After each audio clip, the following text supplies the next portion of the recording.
Heads up, the 23andMe data breach is spiraling and more information on the hack has surfaced. Stay tuned for the breakdown on today's episode of MSP Dispatch.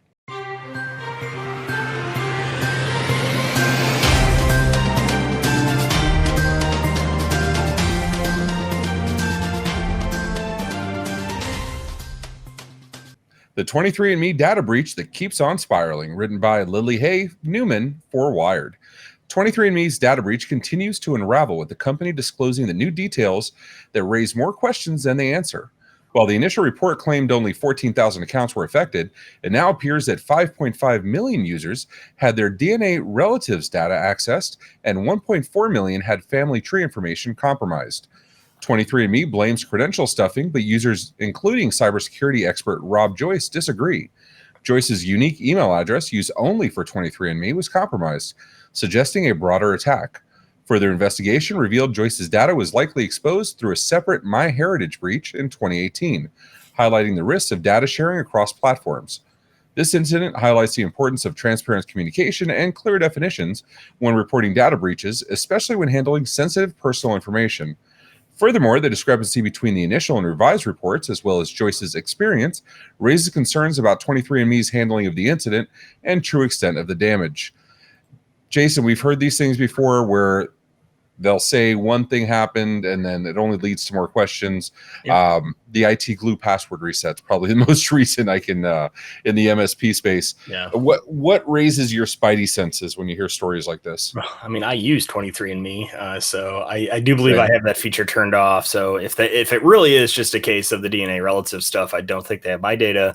But what this is, I think, a side effect of some of the requirements around reporting, right? Like we now have relatively short reporting timelines for a lot of these incidents. So companies report, which is, I think, honestly a good thing, but then the media picks it up and they blast it out to the world that this thing happened, and the information that they're using or they're basing that on is not the full scope, right? The investigation is not completed inside of the organization. So I'm not surprised that that it changes. And I think this is going to continue to be a problem, and it's going to get worse as time goes on.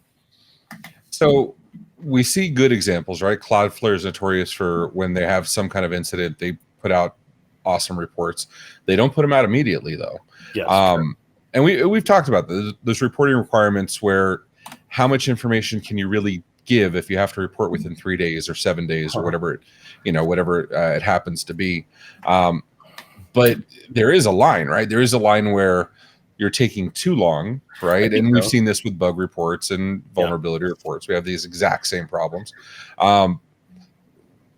Should there be a safe disclosure period similar to how we handle vulnerability discoveries? Well, there are federal rulemaking things in progress right now that, for at least people that deal with the government, is potentially going to drop that reporting period down to eight hours. So what information could you even decide? I mean, you've been through IRs. Yeah. Can you even decide if it's a real event within 3 hours? No, you can't, right? And that's where I'm in two groups now that are doing basically responses to the government for those the rulemaking that's proposed. And if you're a large organization, I don't even know that you can get like the reporting blessed by legal counsel in 8 hours, right? Like, let alone release any meaningful information. You need to get in, right? The number of people you need to gather to begin with to even explain what you found. Forget the finding part, just the gathering part. And I'm sure you have the same concerns. I worry that, we're going to get a lot of false alerts. So we're going to get a lot of stuff that's going to have the counter-intended effect of creating a lot of panic where maybe none was due.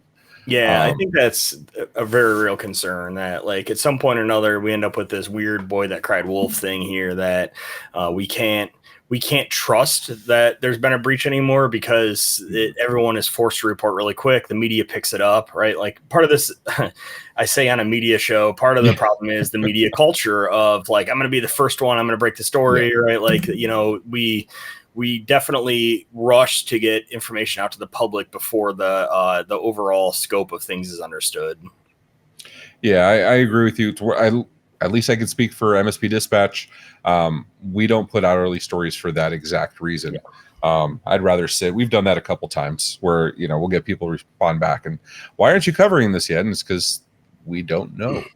The Windows HP printer thing was a good example of that. With the services popping up.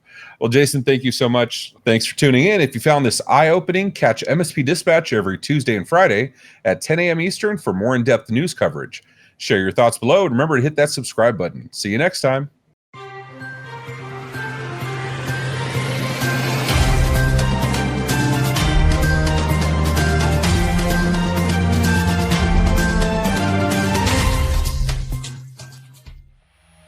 This has been a broadcast of the MSP Media Network.